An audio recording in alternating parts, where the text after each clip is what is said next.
What's going on, all y'all beautiful people? I love you so much. Keep shining that beautiful self that you are out into that world. I am Dank Fart, the pirate poet. Fart is spelled P-H-A-R-T, is an acronym for pretty hot and reasonably talented. Today, I'm here to share with you about how I became into the knowing and understanding that I am a writer. I would have to say that it started probably with my fascination with reading, and I think that came really from the fact that the first time through first grade, I never really got the hang of reading, and they told me I wasn't able to do it. And so then when I figured out how to do it, I got really into it and fell in love with it. Plus, reading, I've just always had the ability to see the stories in my mind as I was reading it, and it would really just fill me with sparks. And reading is just one of my absolute favorite things to do. And part of, I think, the first time through first grade, my mom feels like I didn't have the discipline that I needed from the private school that was focused on transcendental meditation. The story goes, I don't quite remember this, but I would get up under the desk and I would bark like a dog. And they would just kick me out, and I kind of learned and figured out that they would kick me out every day and they wouldn't really hold me accountable. And so then my second time through first grade, my parents sent me to public school, and they had decided that since I hadn't really been able to pick up reading yet, that I should redo first grade. And there, apparently, they had the discipline that I needed and would kick me out of class, but they wouldn't send me home, and I would just basically learn that I couldn't get away with whatever I was doing. And so then I stayed in class and all of that, and I picked up reading pretty quickly again that second time through. And once I figured out how to read, I took to it like a duck to water, and reading has ever since been just a true passion and love of mine. And somewhere in that path and process of growing up, I came to the conclusion that a great writer starts out as a great reader, and I just always loved reading, and I never really intended to be a writer. It was just something that kind of happened. How I discovered that I was a good writer was in 11th grade, and by that time I had advanced from barking under a desk like a dog to more refined ways of acting out. I discovered I could write in my high school 11th grade English class by trying to piss off my teacher. The teacher had a real reputation of being a real hard ass on students, and giving them lots of detentions and kind of really holding the line. And he was a young guy at the time, one of his first few years of teaching, and me being the outstanding, wild maniac that I am, took it upon myself to try and piss him off. And so what I would do is he would hand out assignments, and he would have very strict guidelines. One of them was using E prime, where you're not supposed to use any form of the verb be, so to be. And so it really forces you to really have to be more creative with your writing and your descriptions, and it really forces you to just be a better writer. I never followed any of that. And some of the a perfect example of one of the assignments was that I just completely was like, fuck this, fuck you, I'm just going off and doing whatever the fuck I want. It was a research essay where you were supposed to cite 3 sources. The only source I cited was myself, and it was about how Al-Qaeda was trying to take over America through reality television. And this was in 2003, 2004. And instead of giving me the F, which I was expecting, he gave me a B. Another one of the essays that I wrote was a comparative essay, and it was comparing prison to high school, and I made prison sound a lot more enjoyable than high school. It's not.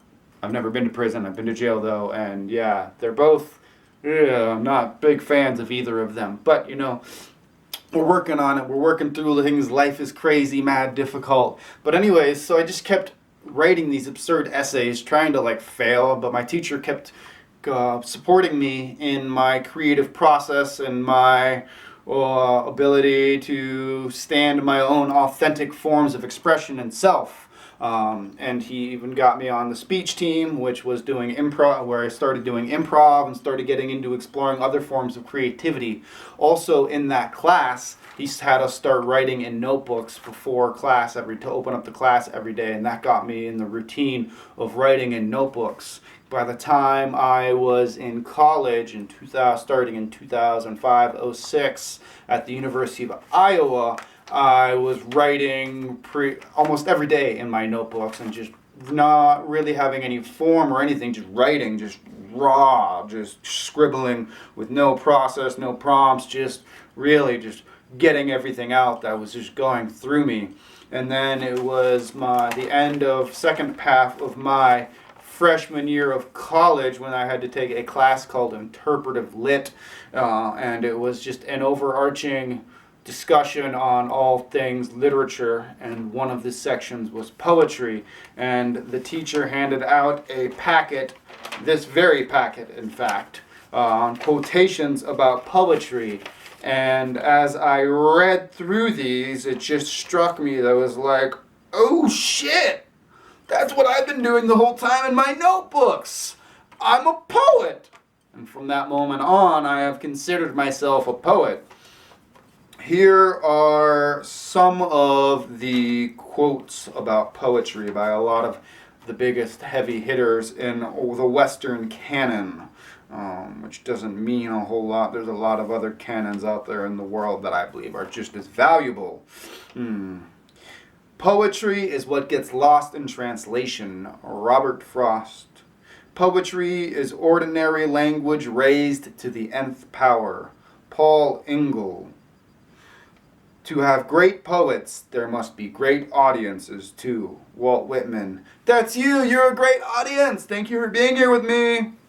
Of our conflicts with others, we make rhetoric. Of our conflict with ourselves, we make poetry. William Butler Yeats.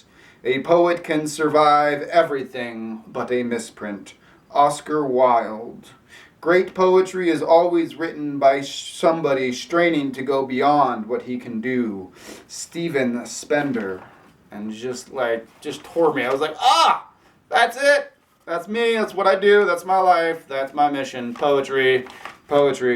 And I've been working through that. I got a degree in theater. A minor in English from the University of Iowa, and then started organizing community and making all kinds of networking and connections to help art thrive. But my art has always been poetry, and it's been just the guttural essence of me and my being, putting it out there to the world, and I can't not do it. I've got a lot of other projects and things that I'm working on, but poetry is just the natural calling for me to be my expressive self in this world. And so from there, I've just been writing poetry and getting more dialed in with my craft and surrounding myself with other writers and talking about the concepts of writing and the constructs of writing and what it is to be a writer. But yeah. So that's my journey and how I discovered that I was a writer and I was a poet, and would just launched me into the cliff of this experience that is me as a poet, as Dankfart the pirate poet, as being the bard here in this world and sharing my poetry and being here and expressing linguistically the interworkings and the confines and the constructs of this very creation.